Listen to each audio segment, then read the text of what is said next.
Thank you, Sierra, for that beautiful, beautiful special music. It's great to see you, brethren. We are given the following exhortation by the Apostle Paul, which I'm going to start by just going straight to a scripture in 1 Peter chapter 3, verse 15. 1 Peter chapter 3 and verse 15, where it says, "But sanctify the Lord God in your hearts, and always be ready to give a defense," or the New King James Version says answer, "to everyone who asks you a reason for the hope that is in you, with meekness and fear."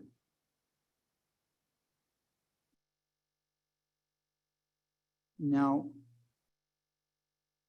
the questions that may sometimes come that we encounter, the questions that are asked of us, may be from friendly people who are sincere, non-confrontational, non-adversarial, who genuinely want to know or are curious about our faith and our beliefs. And I'm sure that that is one application for this verse. But Christ also, as seen in other verses that we will read, warned us that some from Christ to the early members of the church and on down through the ages, down to our age, shortly before Christ's return, some may be confronted by enemy questioners who are hypocritical, confrontational, adversarial. They really don't love the truth at all, and who want to trip us up and cause us to stumble spiritually. That's the world, the environment that we are now living in, and the potential is there. Christ promised that if that situation should ever occur to any of us, and God promises that He will never give He'd never give a burden more than we can handle, but if we come into a situation like that between now and Christ's return, God the Father will, this is a sure ironclad promise, through the inspiration of God's Holy Spirit, give us the right words to speak in defense of our faith. It won't be just our words. He promises. And I'm going to read 3 verses that substantiate what I just said, starting with Matthew 10:19. Starting with Matthew chapter 10 and verse 19.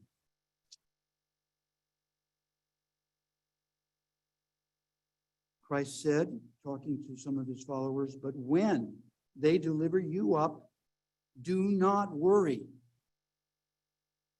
That's a command. You have nothing to worry about how or what you should speak. For it will be given to you in that hour what you should speak. That is a promise Christ gave to anyone who enters a situation of that nature or is confronted with a situation like that. We go to Mark 13:11. Another similar promise is given. Mark chapter 13 and verse 11. Now, but when they arrest you and deliver you up, do not worry beforehand or premeditate what you will speak, But whatever is given to you in that hour, speak, that for it is not you who speak, but the Holy Spirit. In other words, God the Father, through the Holy Spirit, in you will inspire you what to say. And the final similar promise is in Luke 12:11. Luke chapter 12 and verse 11. Now, when they bring you to the synagogues and magistrates and authorities, do not worry about how or what you should answer or what you should say. You don't have to be a great orator. God will inspire you and confound and give the proper answer to those confronting you. So, with that introduction, that is the introduction of the message, brethren. In this latter scenario, which I'm focusing on, if and God knows not everyone may be put in this situation, but when we were baptized, we counted the cost and said, whatever you want to do with me, God, I am yours. And this could happen. So in this latter scenario, if and when confrontational questions are hurled at us during times of persecution, that is what I'm going to be addressing in this message. And I pray that we can be confident and not discouraged by this message. I want this to be very confident, to know that God is with us and He will never leave us nor forsake us. He'll give us whatever power we need when we need it.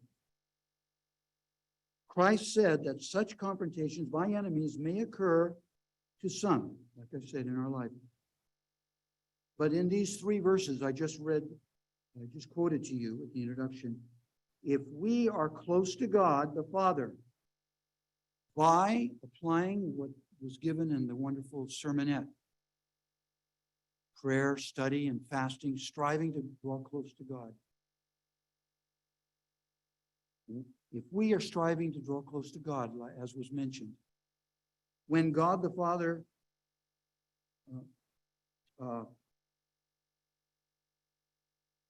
what I was going to say is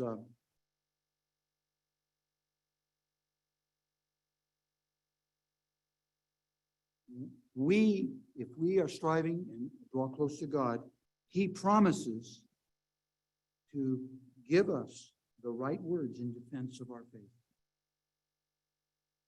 If we're close to God, that's what I was wanting to say there. To exemplify what He promises to do for us, this message will focus on only 2 specific examples out of the many examples recorded in the Gospels in Christ's own life. So I'm going to just choose 2, and there are many examples of how Christ was confronted by enemies, but God the Father gave Him such insightful, amazing answers.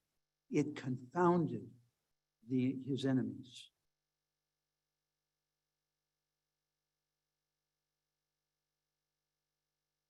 The 2 that I'm going to give are incidents that happened on one of the days within the week called the Passion Week, just a few days before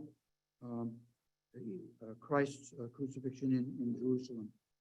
When it is absolutely clear by reading these, when God the Father inspired Christ to give profoundly inspired answers to the very clever confrontational questions hurled at Him by His enemies. And have you noticed how clever Satan is trying to confuse people, not only us, but in the world itself. It's getting more and more clever. The deceitful deceptions that he is doing. But with God, we can see right through those. We will be able to, are able to see through those if we're close to God, and not be stumbled, be caused to stumble by them. So, the first example of the two that I want to give is when I believe this happened on what in the Hebrew calendar would be called Nisan 12, just 2 or 3 days before the final Passover Christ took. And it was when group, which I'm going to group two groups I'm going to mention, the Pharisees and the Herodians, tried to entrap Jesus over the issue of paying taxes. And their question was brilliantly conceived, planned. It was a brilliant question. It was really amazing how much thought they put into that, into preparing to try to trip up Christ. So I'm going to read this recorded incident from the three parallel accounts of Matthew chapter 22, some portions of verses 15 through 22, Mark 12, verses 13 through 17, and Luke 20, verses 20 through 26. And going through here, section by section, through this encounter. Now, the Expositor's Bible Commentary says this about this. It's the account which occurs in Matthew 22, 15 through 16, and Luke 20, 20 through 21. And we'll go to that, to Matthew 22, 15. But before, as we go to Matthew 22, 15, I just want to say what the Expositor's Bible Commentary says. It says, in this first example, both the Pharisees and Herodians joined together as active participants, seeking to put Jesus, their common enemy, between a rock and a hard place. They really didn't get along very well, but because of a common enemy, they jointly colluded to confront Christ. So Matthew chapter 22, I'm going to read verses 15 and 16. Then the Pharisees went and plotted how they might entangle. And that word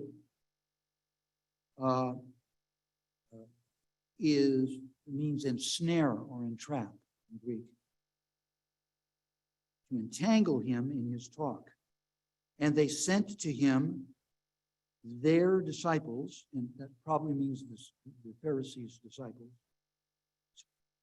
with the Herodians, saying, and quote, teacher, this is in Matthew 22, now in verse 16.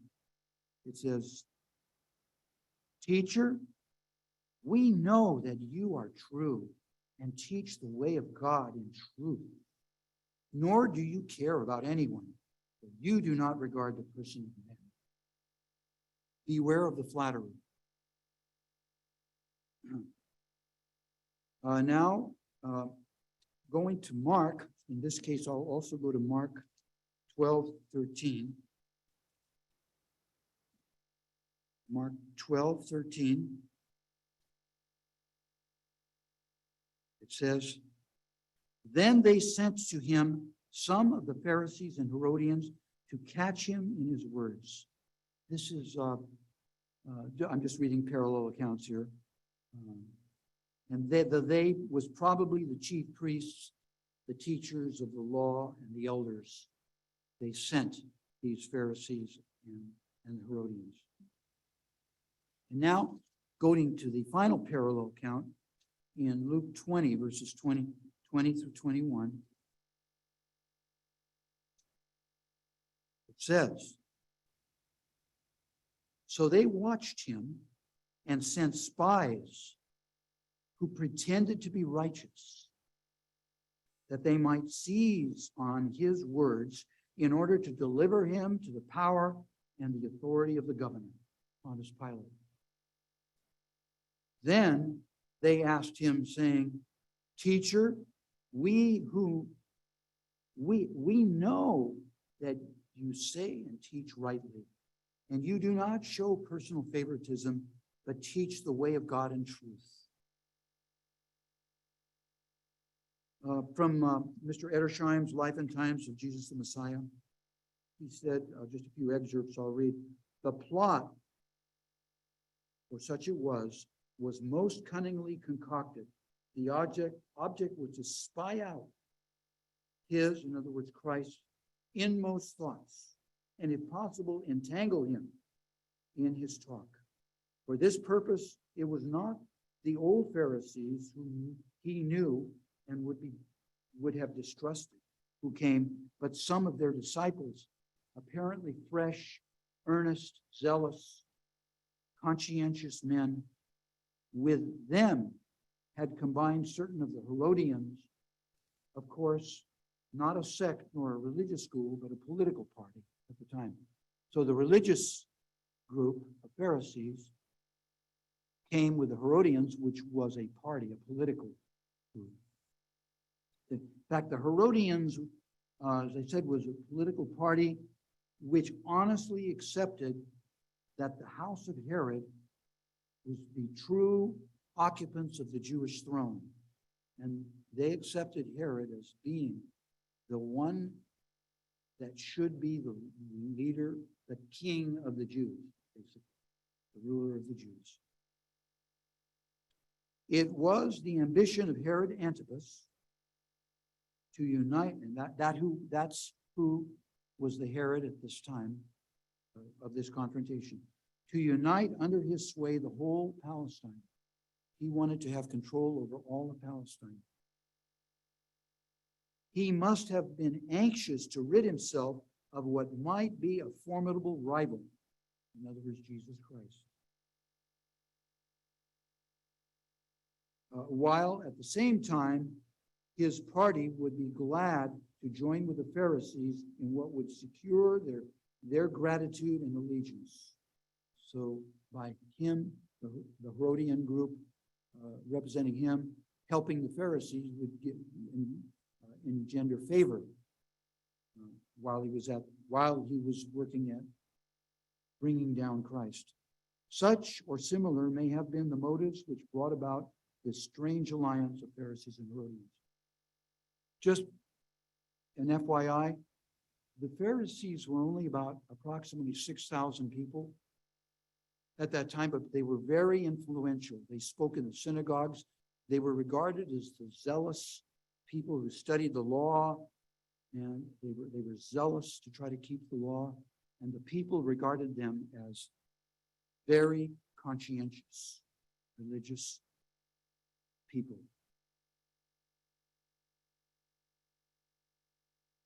But they were jealous of Christ and bitterly resented the fact that he corrected them for their sins.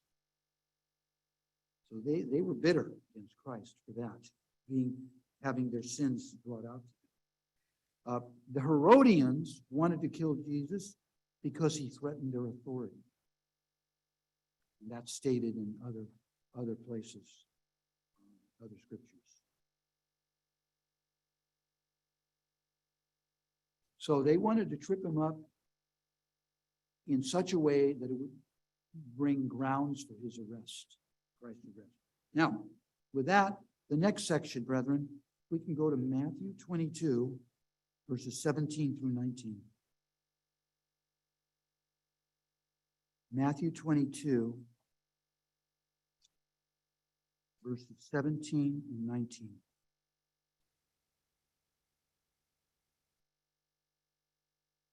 Tell us, therefore, what do you think? Is it lawful to pay taxes These were polling taxes. In fact, sometimes it was referred to as capitation, meaning per head tax that was imposed by the Romans. So I'll read that again. Is it lawful to pay taxes to Caesar or not? And they were trying to get Christ to give. They were pressuring him to give a yes or no answer.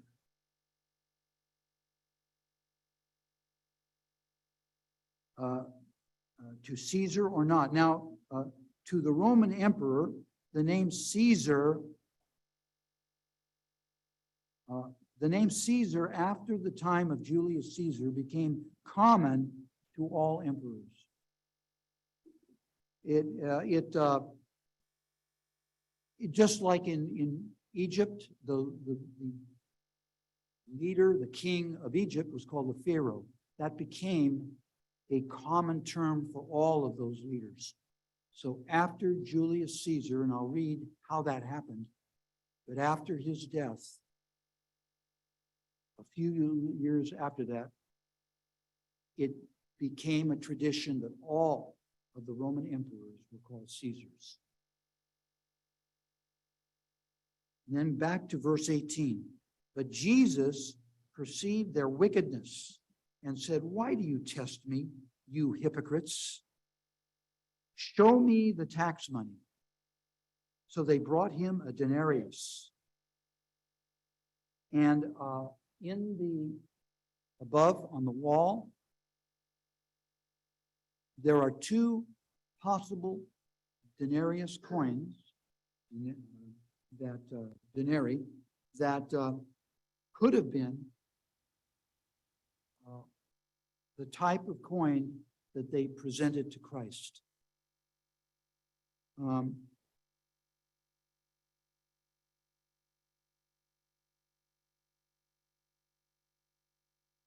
I want to say that before I actually talk a little bit about those coins, I just want to say that paying the poll tax was the most obvious sign of submission to Rome. So that was a sign of submission to Rome. In AD 6, Judas of Galilee, who interestingly enough is, I'm not going to go there, but was mentioned by Gamaliel in the book of Acts, this man, led a revolt against the Romans, and so Josephus, of course, talked about him also. He led a revolt against the Romans for taking a census for tax purposes. Because the Romans were doing a census for the purpose of doing a tax, this man, Judas of Galilee, led a revolt which was squelched by the Romans. Zealots claimed the poll tax was a God-dishonoring badge of slavery to the pagans. The trap then put Jesus into the position where he would either alienate a major part of the population, the zealots and others who thought it was an affront to pay the tax, or else lay himself open to a charge of treason, to be accused of him saying, to the Jews, don't pay that tax to the Romans. And therefore, he could be accused of treason. So they felt they really had him. A lose-lose situation. The Nelson Study Bible says, the dilemma is obvious. To side with the Pharisees and risk being accused of insurrection against the Roman government, or to side with the Herodians and lose the favor of the masses. Taxes included an annual tax paid by every Jewish adult to the Roman government. The Jews, many of the Jews, despised paying this tax to their hated oppressors. And we've known, many of us have heard, that a denarius was, in some of the parables, etc., was the average, a day's wage for a common laborer. The value, the silver coins, as the ones I'm showing, which I'll zero in just a short time. Just the parallel to what I just read to you in Luke 20, verses 22 and 23, just to read that. Luke chapter 20, verses 22 and 23. Basically, what I just read says, "Is it lawful for us to pay taxes to Caesar or not?" But he perceived their craftiness and said to them, "Why do you test me?"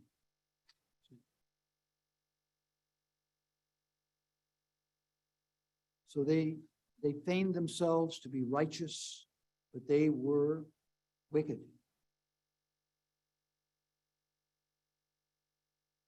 They came to him with honeyed words, and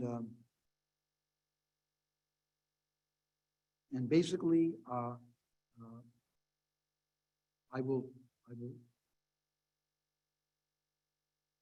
already described the alternative, but just to reiterate it, to have said no would have been to command rebellion, and to have simply said yes would have been a painful shock. Would have given a painful shock to the Jews, which were looking for Christ as the Messiah, who they were thinking was going to free them from the oppression of the Romans. Now, brethren, if we could go to Matthew 22, verses 20 and 21. Matthew chapter 22, verses 20 to 21. And he, Christ, said to them, "Whose image and inscription?"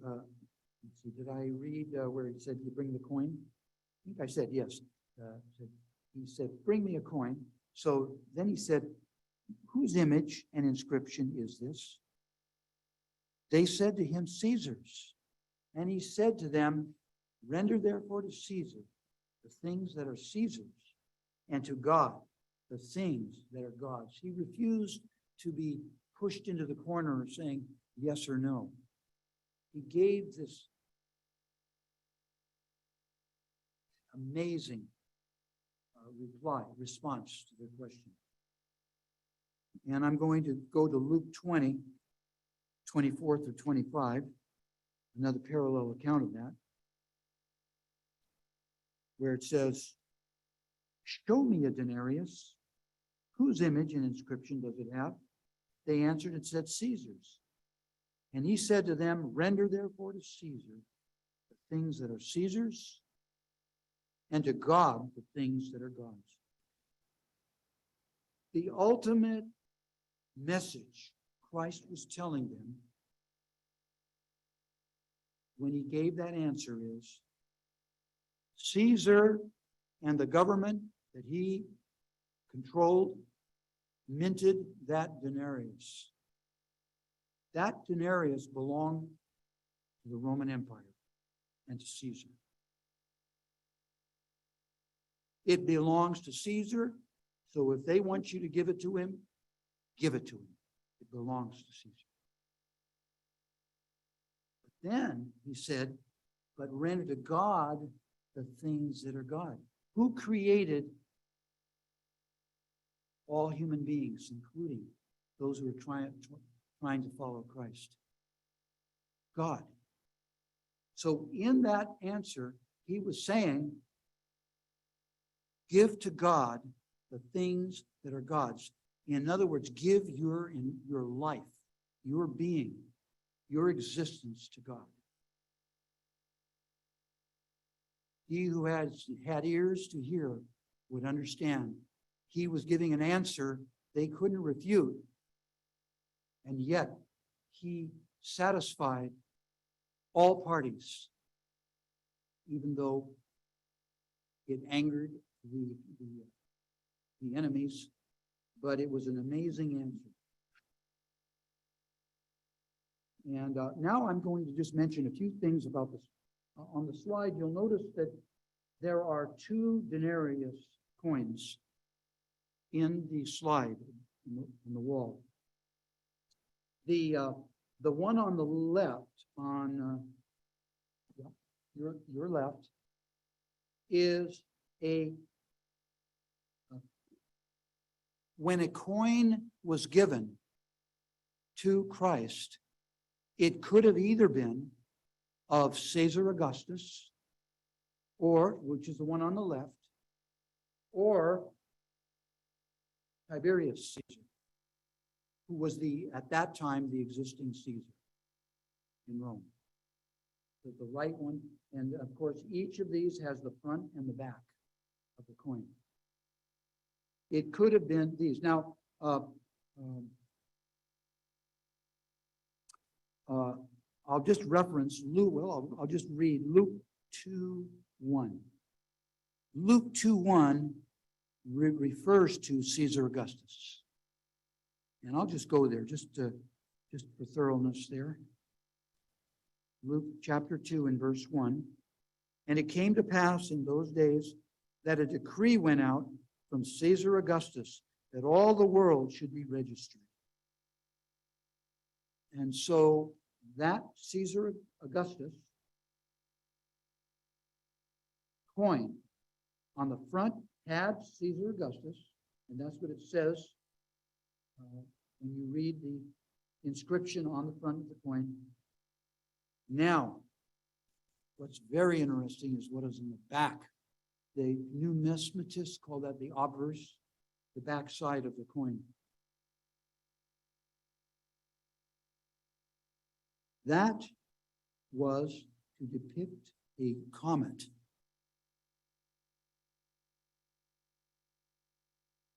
And what did it say in the back? On that back side, near the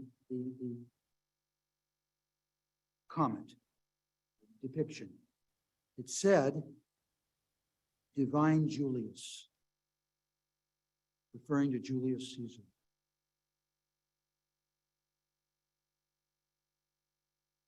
So I'm going to read something about that from I'm going to read something here from a John Dart in christiancentury.org. I'm going to read excerpts, something he said. The kingdom of God and gospel are usually thought of as terms unique to Christianity. And who else but Jesus was called not only the Son of God, but also Lord and Savior? In fact, say biblical experts, these terms and concepts were already familiar to residents of the Roman Empire, who knew them as references to the authority and divinity of the emperors, beginning with Caesar Augustus. I'm just going to read one thing from Ray Vanderland about that comment. It's intriguing. When Julius Caesar, who of course was assassinated in 44 BC in the Roman Senate, Julius Caesar was murdered. There was right after that, just a few days after that, there was a spectacular comet which was so bright it could be seen in the Roman skies in broad daylight 8 days. It was so bright you could see it even in daytime. This was interpreted as a divine authentication of Caesar's deity. And his successor, who became the actual first Roman emperor, who was Caesar Augustus, he was first called Octavius, he promoted that idea that the comet was a sign that the divine Caesar was on his way to heaven. And he changed his name to Augustus, and the title of supreme majesty and divinity. And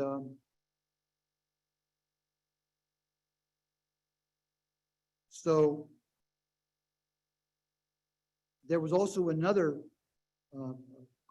Caesar Augustus coin that didn't have the comet on it, but it also promoted his divinity.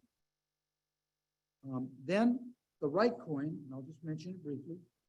Of course, Caesar Augustus died after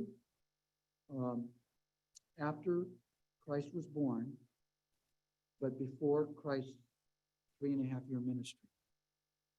So the Caesar at that time, who succeeded Caesar Augustus, was Tiberius, who is found in Luke 3:1. If you go to 3:1, it mentions Tiberius Caesar. So,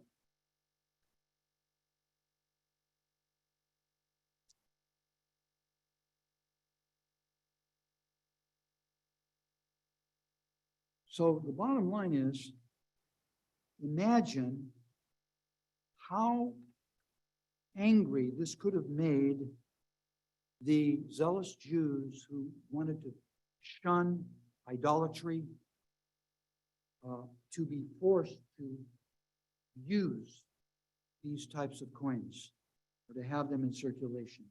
The Romans used them. I know that in latter times it becomes so contentious that the Romans even made another coin that didn't have Caesar on the front. But these were also in use. So that just shows you how clever that was. And what was the result? Matthew 22:22. It says, when they had heard these words, they marveled and left him and went their way. They had no answer to their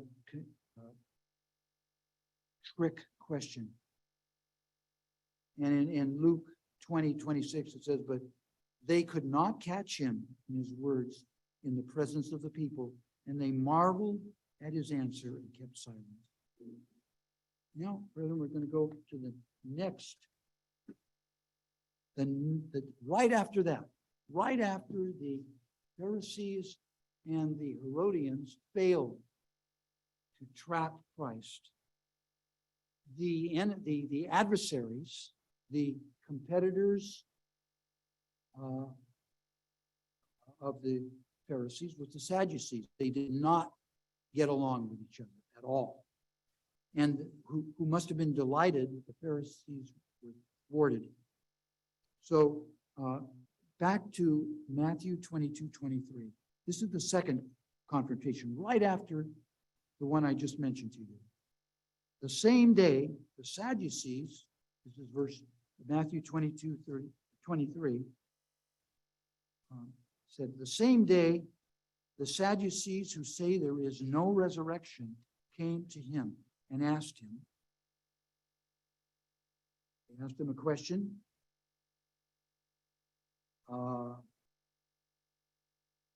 So it mentions in Acts 23:8, and I'll just jump there quickly to Acts chapter 23 and verse 8. What about the Sadducees? So they disagreed and differed with the Pharisees in many ways.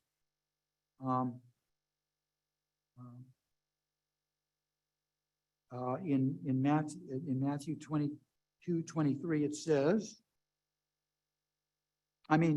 Acts 22:23. I meant to say 23:8. For the Sadducees say that there is no resurrection and no angel or spirit, but the Pharisees confess both. And here's the thing about the Sadducees. They only accepted the Pentateuch, the first 5 books of the Bible, the books of Moses.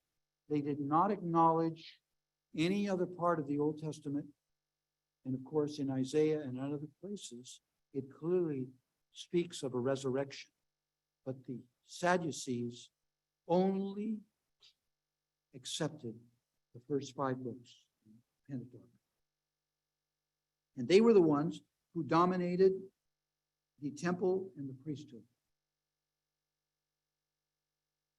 They were, as I said, the Sadducees and Pharisees were in conflict. So,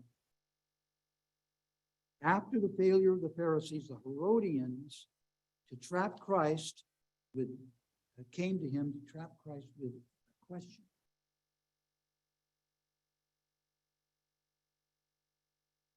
and that they thought he couldn't answer.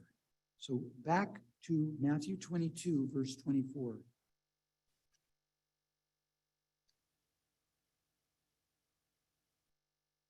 Saying, "Teacher, Moses said that if a man dies having no children, his brother shall marry his wife and raise up offspring for his brother." And I'm just going to read down the entire section here. "Now there were with us 7 brothers.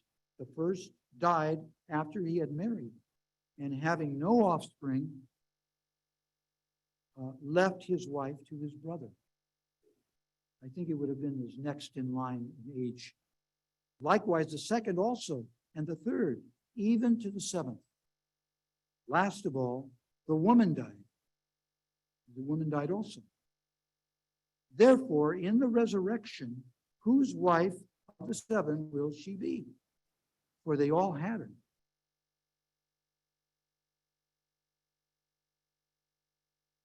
That law was in Deuteronomy, one of the books in the Pentateuch. It was the basis of the Sadducees' question, and it described what was referred to as the levirate marriage.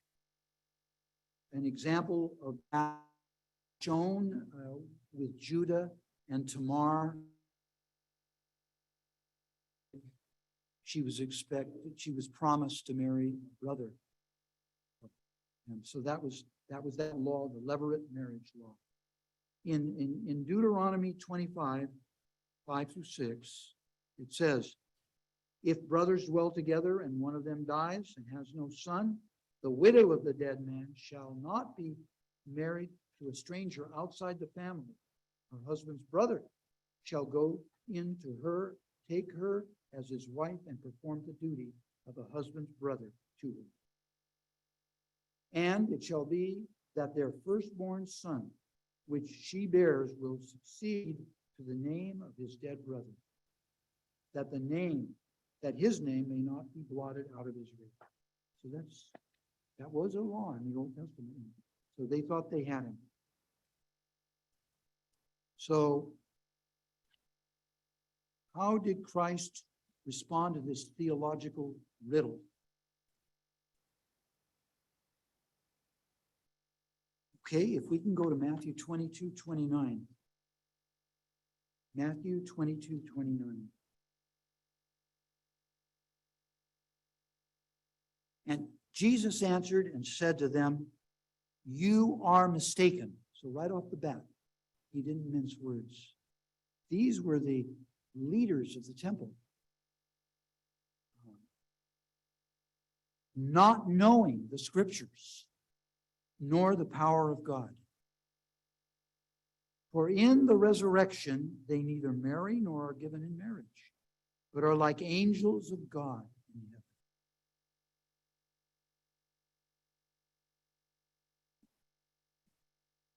Now, I just want to address something by going to, in this case, I'll go to Luke 20, the counterpart, parallel. Luke 20, verses 34 through 36.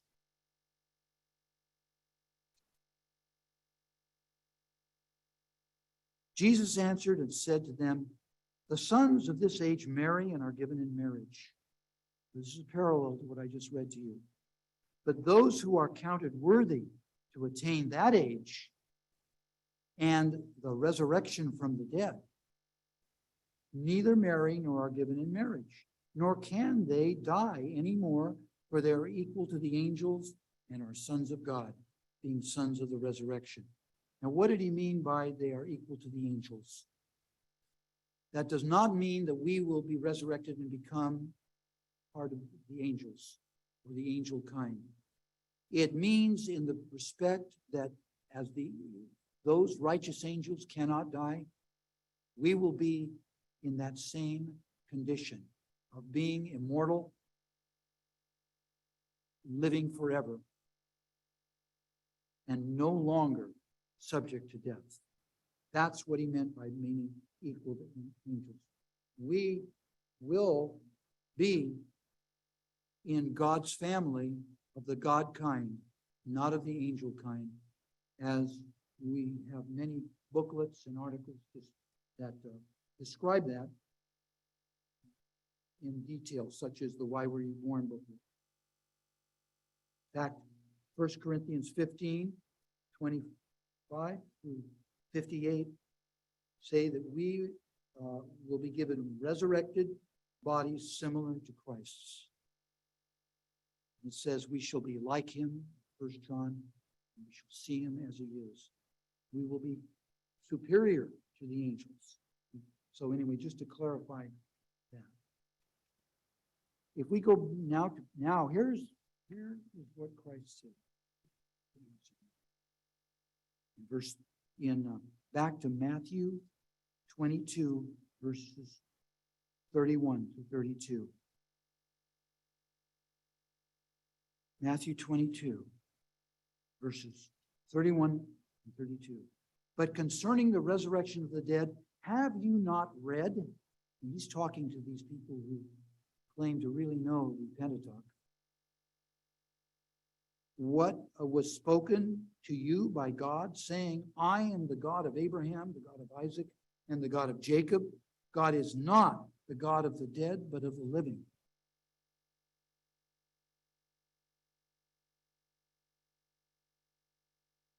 From the Nelson Study Bible, I want to read something about this response. Jesus quoted from the Pentateuch,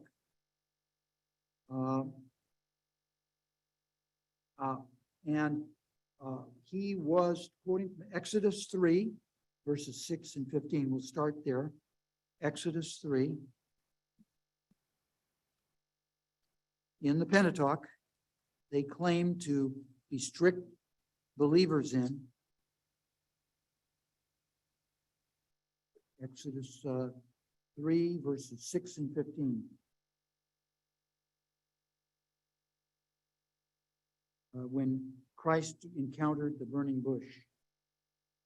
Moreover, he, in other words, God said, I am the God of your father, the God of Abraham, the God of Isaac, and the God of Jacob. And Moses hid his face, for he was afraid to look on God. And then verse 15 says, moreover, God said to Moses, thus you shall say to the children of Israel, the Lord God of your fathers, the God of Abraham, the God of Isaac, and the God of Jacob, has sent me to you. This is my name forever. This is my memorial to all generations.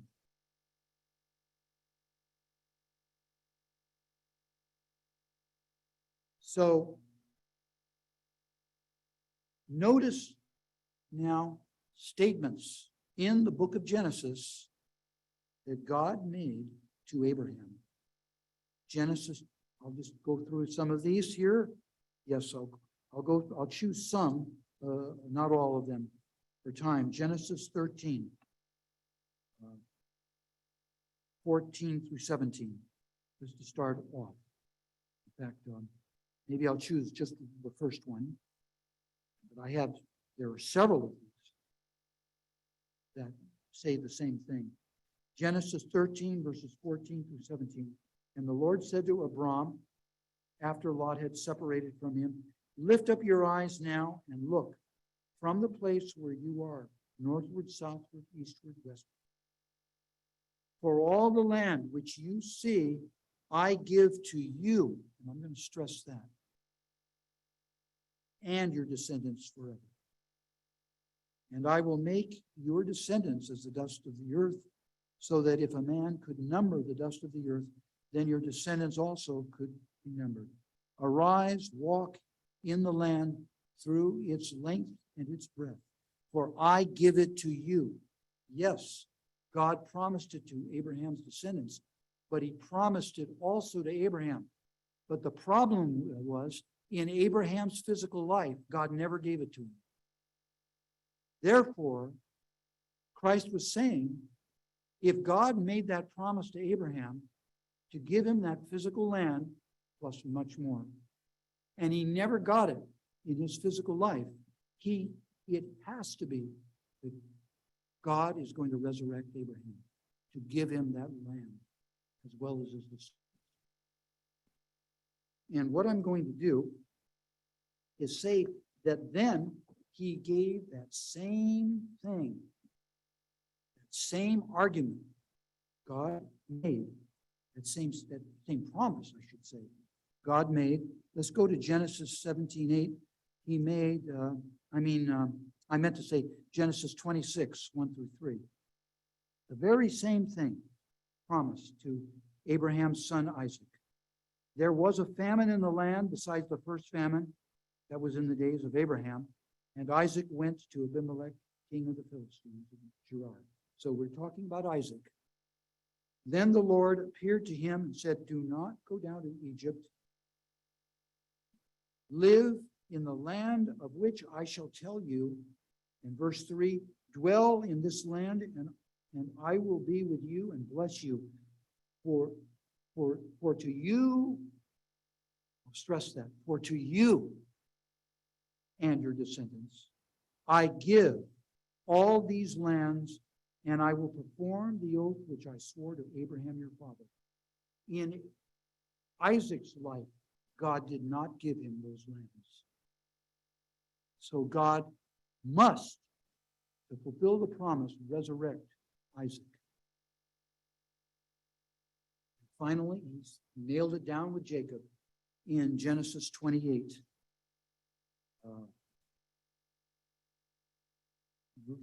Verses 10, 13 to 15. And I will just say, he's talking to Jacob, as it says in verse 10, and then he says, in verse 13, and behold, the Lord stood above the sacrifice that is described, and said, I am the Lord, God of Abraham, your father, and the God of Isaac.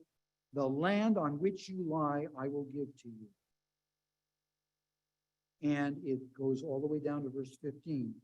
And he never gave that land physically to Jacob in his lifetime.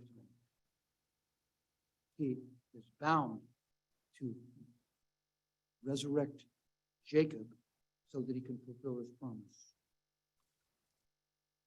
Now, when Christ said that to the Sadducees, it says in Matthew 22:33, and when the multitudes heard this, they were astonished at his teaching. And then you go to Luke 20, verses 39 and 40. It says, then some of the scribes answered and said, Teacher, you have spoken well. So even the scribes who had posed, of course, the scribes being the Pharisees, well, they were glad and said, you did a great job, because he had confounded the Sadducees. So the scribes and the Pharisees were delighted that he confounded their question also. So, brethren, I gave these two examples, and there are others just as amazing, profound examples of Christ giving answers when enemies confronted him and tried to trip him up. So in conclusion, I want to use these examples to be encouragements and to remind us of the promise God, the Father, and Jesus Christ have made for us, members of the church, in these last days. Yes, we must pray and study and fast so we can be close to God, as was given in the first message, so that we can always be ready to defend our faith, whether friend or foe, whenever they ask us a reason for the hope. But if be that some will be confronted by enemies, if that be so, if we are called upon to defend our faith when confronted by those enemies, Christ tells us to not worry beforehand, not to premeditate what we shall speak. God the Father will inspire us. God the Father inspired Christ many times, including the two examples I gave you. They were truly inspired words that could not have been concocted just on Christ's own strength, because he said, of my own self I can do nothing. We could certainly never give such answers as this without God, that same God the Father, inspiring us when necessary. So likewise, should such a similar defense of the faith be our lot, do not worry. God promises to likewise inspire us.